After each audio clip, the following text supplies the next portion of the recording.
Programmā bija ierakstīts mazliet citādāks mans prezentācijas nosaukums, bet tad, kad es vakar vēlreiz pārskatīju svaigākos sociālos keisus, kurus es šodien vēlos tā kā parādīt, kas man ir iekrituši paši acīs, kā uzņēmumi darbojas sociālajos mēdījos, es sapratu, ka vairāk laikam būs par to labo un slikto, par tiem labajiem un sliktajiem piemēriem, par tām labajām un sliktajām idejām un mazliet tā kā tāds praktiķa skatījums uz visu šo te vidi.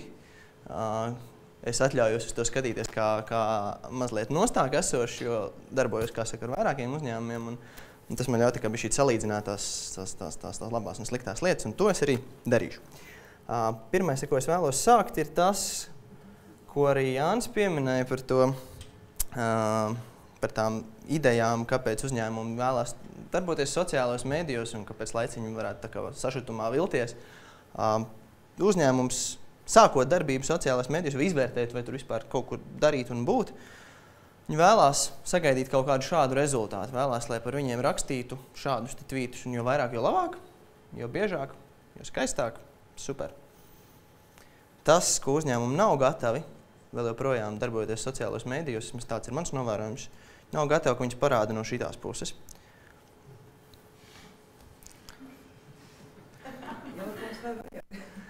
Jā, bet tai pašā laikā tāda ir tā sociālo mēdīju uzbūve. Tā viņi darbojās un patiesībā sakot, man kā Telekom pārstāvim šī ir ārkārtīgi noderīga informācija.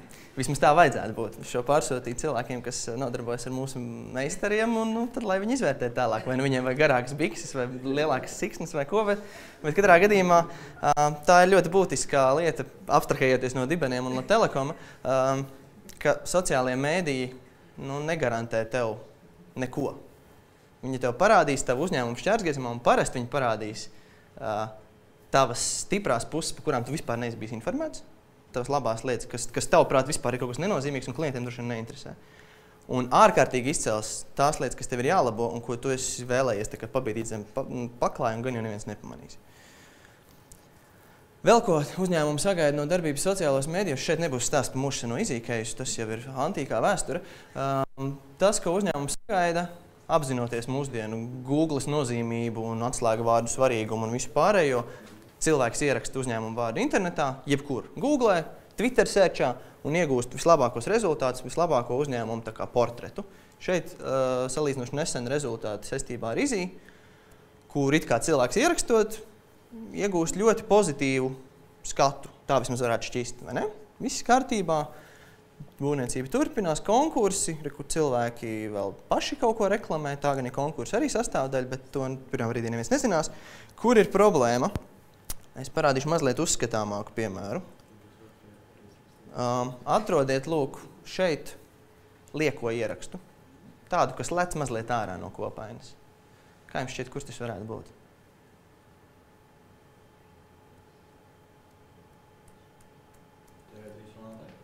Jā. Kāpēc? Tur ir tā kā nav tas pozitīvais, mēs esam forši, te ir konkursi, te ir labi. Mēs pēkšņi sākam runāt par kaut ko nopietnu, un šī ziņa absolūti pazūd. Ne tikai šai kopainā, bet pazūd arī sekotāju uztverē. Tāpēc, kad sekotāji, ja tu esi sācis par loterijām un par retvītiem, tad brīdī, kad tu tomēr izdomājies runāt ar savu auditoriju, parādās liela problēma. Vēl viens ārkārtīgi vēl uzskatāmāks piemērs. Volvo Traks Latvija. Tā, tur bija kaut kas vispār par Volvo? Nebija. Nē, bija grāmatvedi meklēja. Jā. Tā. Interesanti, kad tas bija janvārī. Un līdz pat šim brīdim viņi ir sākuši vairāk runāt par Volvo, bet sekotāju skaits nav īpaši mainījies. Tie, kas bija piesekojuši priekš Dinamo biļetēm, tie ir palikuši dīvainā kārtā, parasti notiek pretējies. Tikko kā konkurss beidzās, viņi ļoti strauji sāk atsekot. Sausais atlikums ir šāds brīdī, kad tev tiešām sākās nepieciešamība runāt ar savu klientu, klientam vairs nevajag tevi. Šeit lasīt no apakšas lūdzu. Klients uzraksta kaut ko negatīvu par Izī, beidzot Izī ir Twitterī, atšķirībā no tā slavenā gadījuma, kad viņi nebija. Šeit ir iekšā tvīts, kur viņi saka, davai sūti, mēs tev palīdzēsim, un klientam neko nevajag. Viņam vairs neko nevajag, viņam ir viedoklis. Tā teikt, ūdens ir izliets un aiztecējis, un tā ir viena diezgan būtiska atziņa, ko es ar šo piemēru cenšos pastāstīt.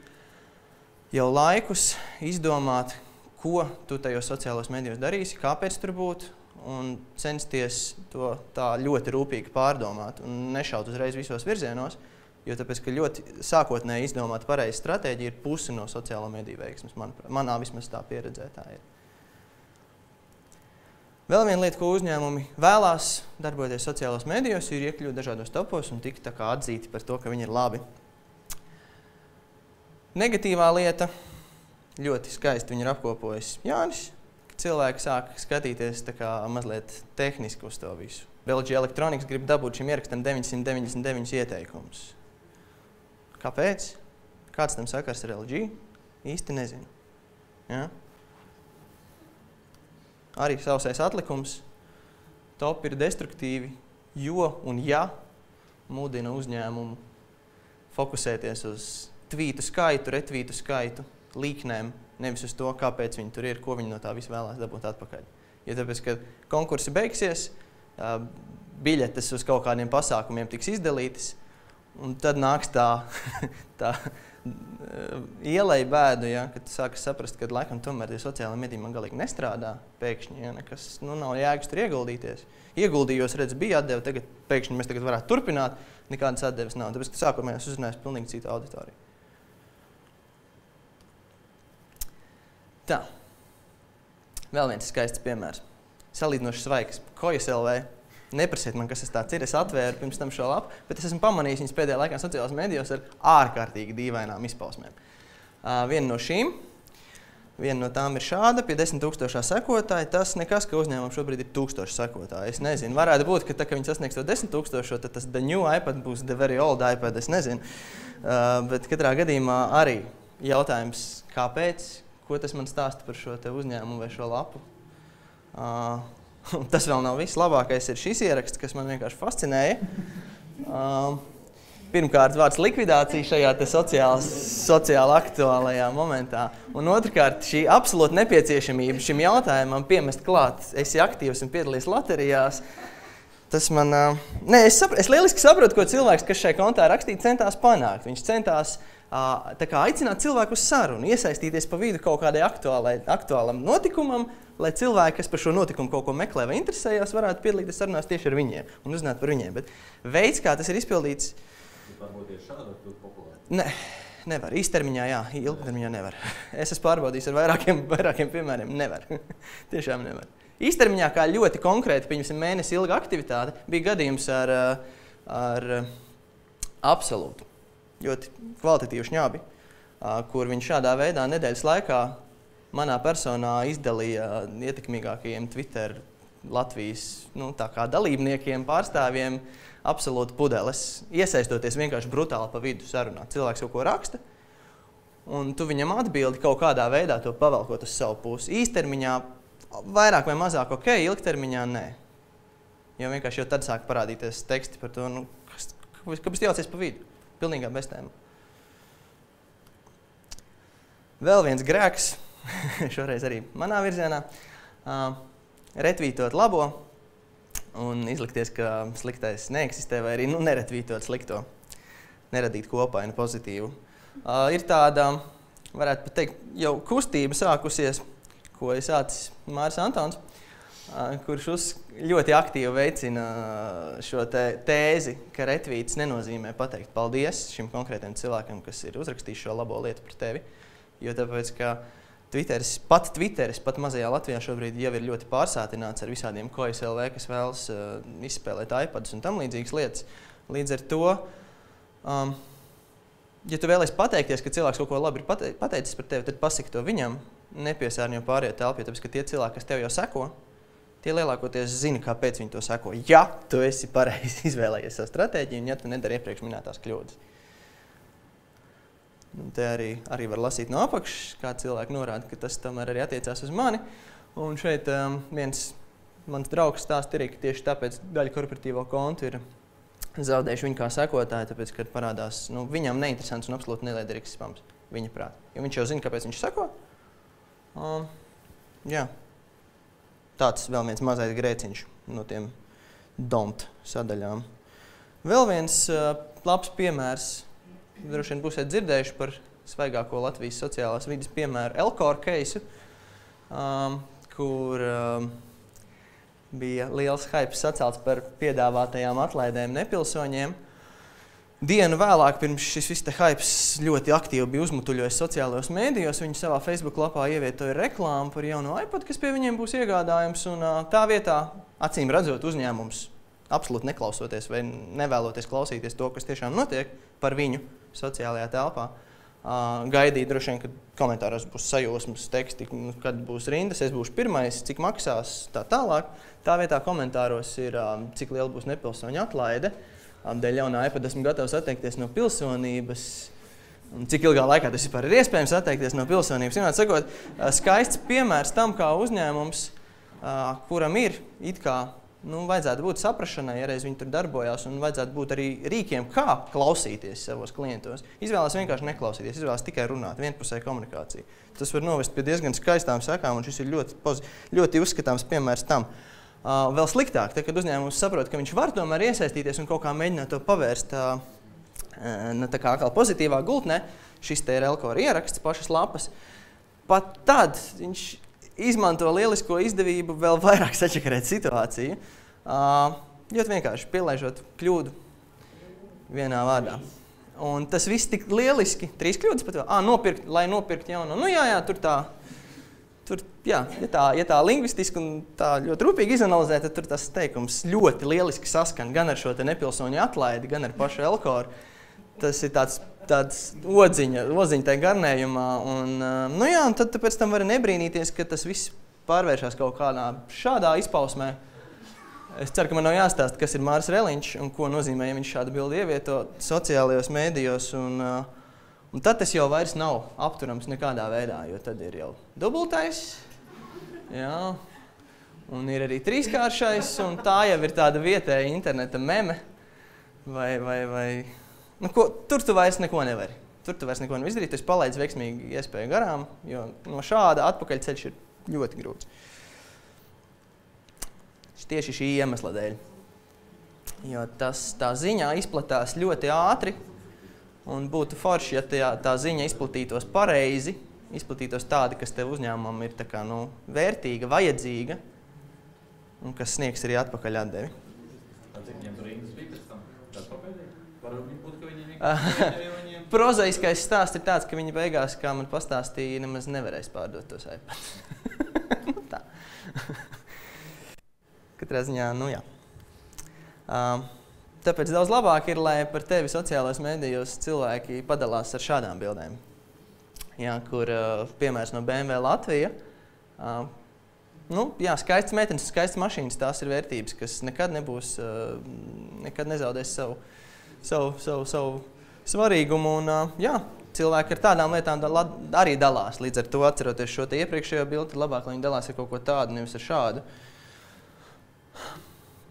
Tagad paskatīsimies, mazliet vilksim uz to, kā darīt, kā mēģināt darīt sociālajos mēdījos daži piemēri. Lūk, cilvēks, kurš saviem draugiem, savai paziņai raksta par dzīvi, ka viņam ir iesats šķīvis, no kā viņš grib tikt vaļā, bet nav Telekom iekārots. Vienādi sakot, sarakstās ar draugiem sociālajos mēdījos. Lūk, šis ir moments, kad 2 uzņēmumu, vai pat varbūt vairāku, vajadzētu cilvēkiem nopīkstēt telefoniem, viesatam, Telekom, varbūt kādam vēl televīzijas operatoram vajadzētu nopīkstēt monitoringu programmai. Lūk, cilvēks, potenciālais klients kaut ko raksta, un tev ir jāiesaistās. Tas ir tavs potenciālais klients. Kā to darīt? Ļoti vienkārši, kaut vai piesakojoties. Un uzreiz ir jautājumi.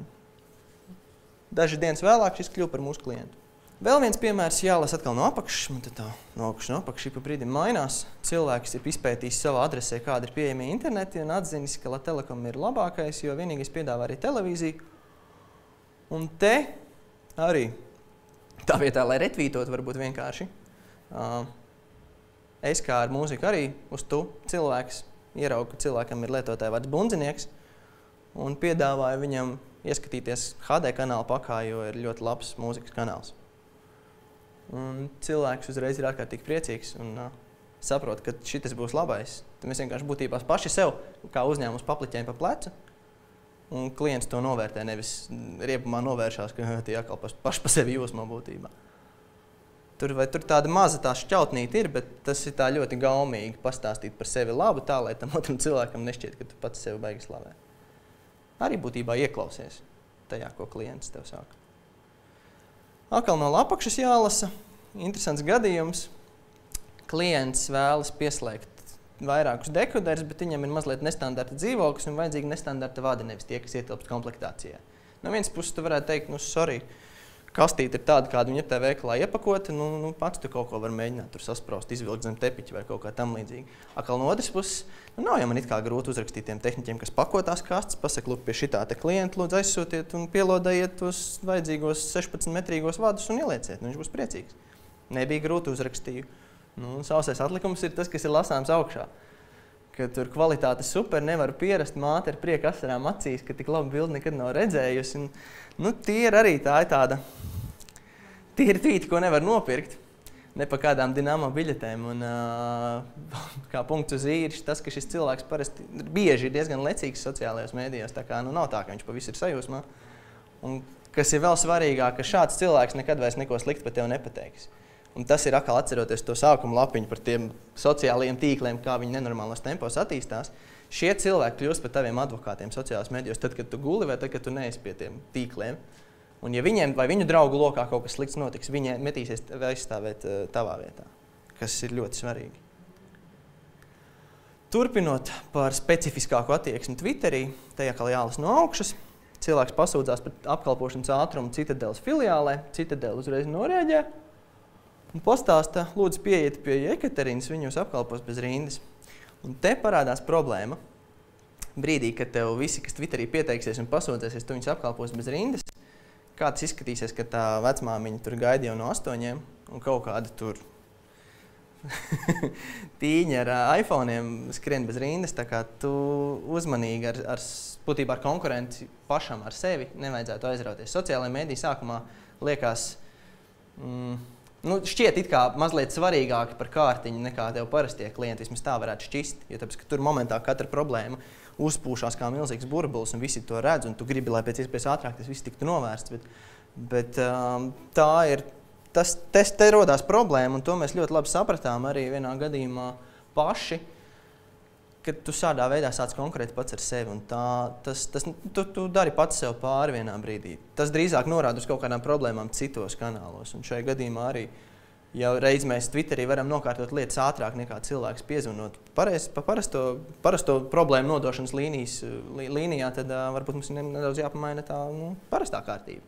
Un to mēs arī darījām, un pagājušajā gadā, un tā kārtība tagad ir mazliet tā kā sakārtotāk, līdz ar to principā cilvēkam nav nekādas starpības, vai viņš sūdzās par pakalpojumiem Twitterī vai draugos vai 177 zvanot, vienkārši varbūt viņam ir grūtāk sazvanīt. Bet pārējais viss notiek tieši tādā pašā tempā. Vēl viens piemērs par uzņēmumiem. Jālasa atkal no apakšas. Cilvēks pasūdzās par to, ka viņš ir palicis bez darba datoru. Un internetu veikals norēģē, acīm redzot uz attiecīgiem atslēgvārdiem, dators, portatīvais, Windows. Jo tur arī cilvēks nevien brīdi nav pieminējis nekādu konkrētu internetu veikalu vai kaut ko tam līdzīgi. Viņš vienkārši sūdzās, ka viņam saplīst dators. Uzņēmums uzreiz iesaistās, tas viņa potenciālis klients. Kā to izdarīt? Ar dažādiem monitoringa rīkiem. Es pastāstīšu par dažiem, kurus es esmu atzinis par labiem esam un ikdienā vairāk un mazāk izmantoju. Viens no tiem ir smm.lv, Latvijā tapis. Pozitīvā lieta, ka ļauj meklēt vajadzīgos atslēgvārdus arī, pieņemsim, tur Delfi komentāros, dažādos blogos, viskaut kādās formās interneta. Tā kā, ja gribās lasīt Delfi komentārus, tā kā atfiltrējot to svarīgo, tad to var darīt caur šī rīka palīdzību. Vēl viens draugiem LV ražojums Prodesk saucas. Tas ļauj monitorēt Twitter, Facebook un draugus. Ne tikai monitorēt, bet arī rakstīt no vienas platformas, ja tev, pieņemsim, ir ziņa, ko tu vēlies izplatīt vairākos uzreiz un negribi tur papildus kopēties un pestoties. Arī tīri pozitīvs un tīri ērts rīks. Viens no ārzemēm, ko es esmu pēdējā laikā aktīvāk sācis lietot, ir Sprout Social. Arī ļauj tieši to pašu, protams, tur nebūs nekāds draugu monitorings. Tas tev būs jādara pašam. Bet te pozitīvais ir tas, ka dod papildus kaut kādu statistiku, kaut kāds graficiņus, ko parādīt vadošajiem, ja gadījumā kāds prasa, ko tu tur īsti dari. Tā. Par to pārdošanu, līdzīgi kā bija tā salūzušā datora gadījumā, te viens case par to, kā tad īsti var ar klientu apkalpošanu sociālajos medijos nest sev kaut kādu reālu guvumu, pārdot. Un te gadījums Inga Gormanova, Sijā dienas mediju valdes locekli, kādā vakarā raksta, ka viņai vajag lūdzu draugiem palīdzību par bezvadu internetu, reāli besī, visi tie mobīlie palīgi. Nu, lūk, kas atbild, protams, viņas draugi. Džeina Tamuļeviča neskāpēc iesaka Lat Telekomu. Nezinu, kāpēc. Nebija mums ar Džeinu nekad iepriekš nekādu kontaktu, bet viņai acīm kaut kāda pozitīva pieredze. Vēl viens draugs iesaka, Anita Brauna iesaka LMT. Izrādās, Ingai jau ir LMT, bet streiko, nav apmierināta. Nu, lūk, šis atkal ir tas moments, kad vismaz diviem uzņēmumiem vajadzētu nopīkstēt telefoniem, ja? Lat Telekomu un LMT. Nu, lūk, iesaistos es un tā godīgi, bez skaļiem saukļiem un milzīgām atlaidēm pastāst, ka principā bezvadu internetu var ieviest ļoti vienkārši. Bet izrādās, viņai vēl nav interneta. Ideāli, ievilksim arī to. LMT? LMT neko. Inga ir pateicīga par ieteikumiem. Un nedēļu vēlāk neviens mājās neiet gulēt, visi sēž optiskajā internetā, jo tas beidzot ir ievilkts. Skaisti cases, kā nopārdot vienkārši savus pakalpojumus. Vēl viens pozitīvs piemērs. Esat dzirdējuši par Velofenderu, par īra akciju. Arī skaists piemērs, ka žurnāls nevis Twitterī pārdot kuponus, kā nopirkt savu žurnālu lētāk, vai arī ko retvīt akcijas, kad katrs 10. dabūs jauno numuru, bet dara kaut ko mazliet citādāk, kā rezultātā panāk savu nepieciešamo rezultātu. Viņi dara kaut ko sociāli svarīgu, un tajā vakarā, kad tas pirmais veļuks tika nospērts, Twitterī gāja tādā labā krimiķīgi. Tur katrs raksta, tagad rekur tur kartē redzams, viņš tur brauc tajā parkā, zina, bez maz ņemiet vāles, ejam. Nu, tāda kopības sajūta, un tas viss uzņēmuma vārdā. Tas ir arī ļoti skaists precīza satura un precīzas komunikācijas formas izvēles piemērs. Un šādā veidā viņi arī tiek tai zīmola topā. Ja? Līdz ar to panāk divus zaķus ar vienu šāvienu būtībā. Tikai ar pareizu saturu, pareizi izvēlētu komunikāciju. Tā kā, nu jā, un te ir tas sausais atlikums par to, ka tev ir ne tikai ātri jāatbild, vai arī ne tikai jābūt tajos sociālās medijos, bet arī jāuzklaus tas klients, jāspēj saprast, ko viņš tev cenšas pateikt, jo viņš tev pateiks diezgan daudz un diezgan noderīgas lietas. Jo, tu pēc tam, protams, vari mēģināt lapīties, ka tu esi ignorējis līdz šim visus tos savus klientus, ja, ar kaut kādām mistiskām atlaides arī Latvijas iedzīvotājiem, bet prātā tev beiggalos tomēr būs un paliks šis. Un tur ir grūti kaut ko mainīt. Tā kā domāsim. Paldies!